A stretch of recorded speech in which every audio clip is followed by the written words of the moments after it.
Krishna Radhe Radhe friends. आज के video में हम जानेंगे कि पीरियड्स के दिनों में हम लड्डू गोपाल की सेवा करनी चाहिए या नहीं करनी चाहिए। अगर करनी चाहिए तो कैसे करनी चाहिए और क्या हम लड्डू गोपाल की सेवा पीरियड्स के दिनों में करती हूँ या नहीं, तो आज के वीडियो में हम यही जानने वाले हैं। तो देखिए, लड्डू गोपाल की सेवा किस प्रकार से की जाए। जो हर कृष्ण भक्त ये सोचते हैं कि हम जो सेवा लड्डू गोपाल को दे रहे हैं क्या वो स्वीकार कर रहे हैं।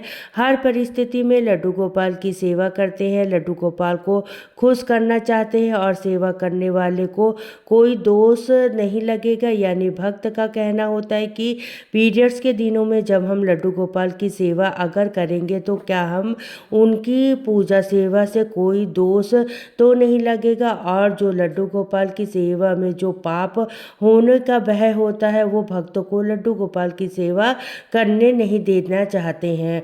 और बहुत सारे हमारे आसपास में रहने वाले लोग होते हैं जो लड्डू गोपाल की सेवा तो करना चाहते हैं, लेकिन उनके मन में बहुत ज़्यादा डर बैठा हुआ होता है, जिसके कारण से वो लड्डू गोपाल की अधिक सेवा नहीं कर पाते हैं। तो चलिए वीडियो अब हम शुरू करते हैं। सबसे पहले तो मैं आपको बता दूं कि लड्डू गोपाल की सेवा हमें पीरियड्स के दिनों में कैसे करनी चाहिए। तो देखिए, भक्त का जब स्तर जब अधिक बढ़ जाता है तो मन में फिर ये हमारे विचार आते हैं कि पीरियड्स के दिनों में भी हम लड्डू गोपाल की सेवा करें और किस प्रकार करें, क्योंकि हमारे घर के एक छोटे से सदस्य है, बाल स्वरूप है, बालक समान है, क्योंकि उनको हम उस परिस्थिति में भूखा प्यासा नहीं छोड़ सकते हैं। तो कुछ जो भक्त का जब स्तर ऊंचा बढ़ जाता है तो उनके मन में ये विचार आने लगता है।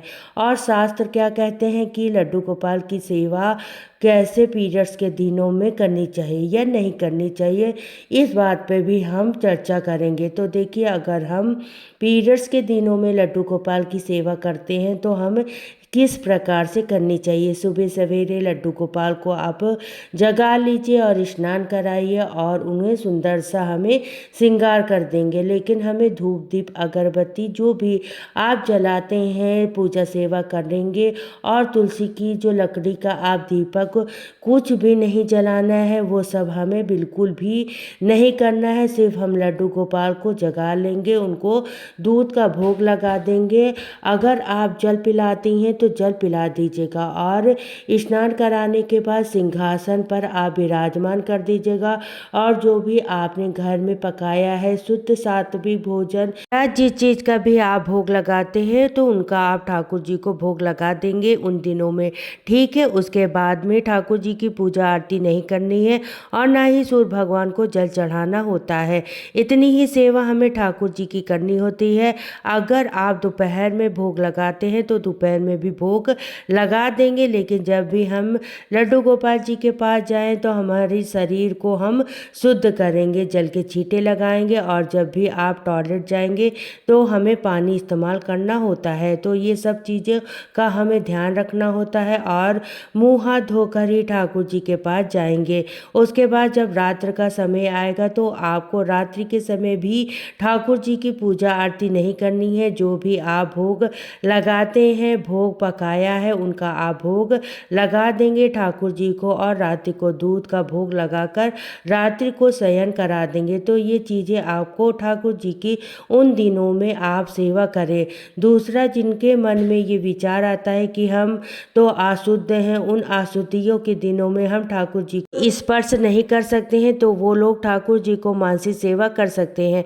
और उन दिनों के लिए आप ठाकुर जी के पास एक गौ माता बछड़े के साथ में जो होती हैं, क्योंकि उसमें 33 करोड़ देवी देवताएं होते हैं और कहा जाता है कि बिल्कुल यशोदा माँ की तरह वो उनका ख्याल रखती हैं। और साथ ही में आप अष्ट सखियाँ उनके पास विराजमान कर सकती हैं।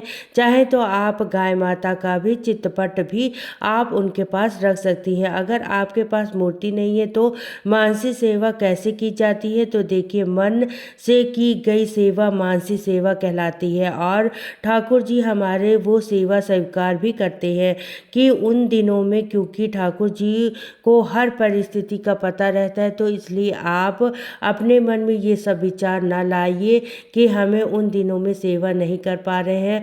और देखिए, घर में कोई भी अगर सदस्य है वो उनकी ठाकुर जी की सेवा कर सकता है। बच्चा है अगर उससे आप सेवा करा सकते हैं तो उतना ही करा दीजिएगा। आप अपने ठाकुर जी को शयन करा दीजिएगा और उनको उठा करके किसी भी चीज़ का आप भोग लगा सकते हैं।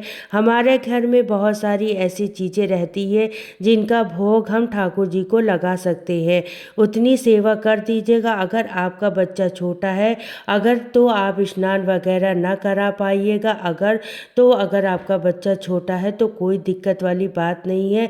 जब आप ठीक हो जाएंगी सिर वगैरह धोकर, तब आप ठाकुर जी की पूजा सेवा फिर से स्टार्ट कर सकती है। बहुत सारे लोगों के घर में ऐसे होते हैं कि हर कोई सेवा नहीं करना पसंद करता है और ना ही किसी के पास इतना टाइम होता है कि ठाकुर जी की सेवा में ही लगा रहे। उसके पास और भी घर के बहुत सारे कार्य होते हैं जो लोग बाहर जॉब करते जाते हैं और घर के किसी भी सदस्य को आप बार बार फोर्स भी नहीं कर सकते हैं कि आपको ये सेवा करनी ही है। तुम क्यों नहीं कर रहे हो? क्योंकि हर कोई इस परेशानी को नहीं समझ सकता है। तो आप अपनी दिक्कत अपने तक ही रखिए। अगर आप ठाकुर जी की सेवा करने लायक है, परिस्थिति है और मन में आपके बार बार ये संकोच नहीं आ रहा है कि इन दिनों में सेवा करनी चाहिए या नहीं करनी चाहिए, तो इन सब चीज़ों को आप बहुत छोड़ भी दीजिएगा। अगर आपके मन में एकदम से बढ़िया वाला भाव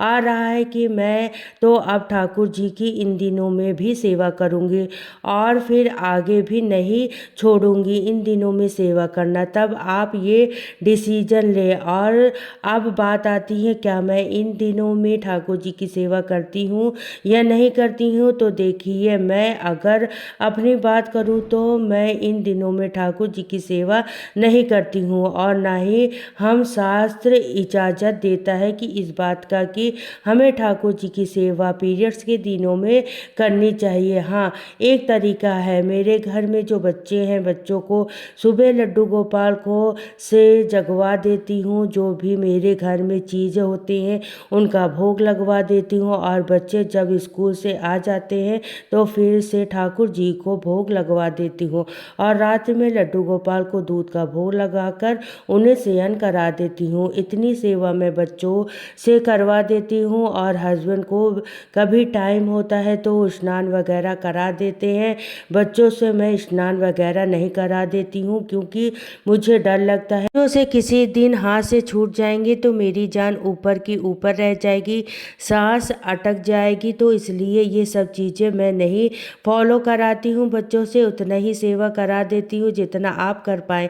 किसी को बार बार उन चीज़ों के लिए फोर्स ना करें और ना ही इन चीज़ों के लिए घर में लड़ाई झगड़ा बिल्कुल भी ना करें, क्योंकि भक्ति किसी से या फिर सेवा किसी से ज़बरदस्ती नहीं कराई जा सकती है।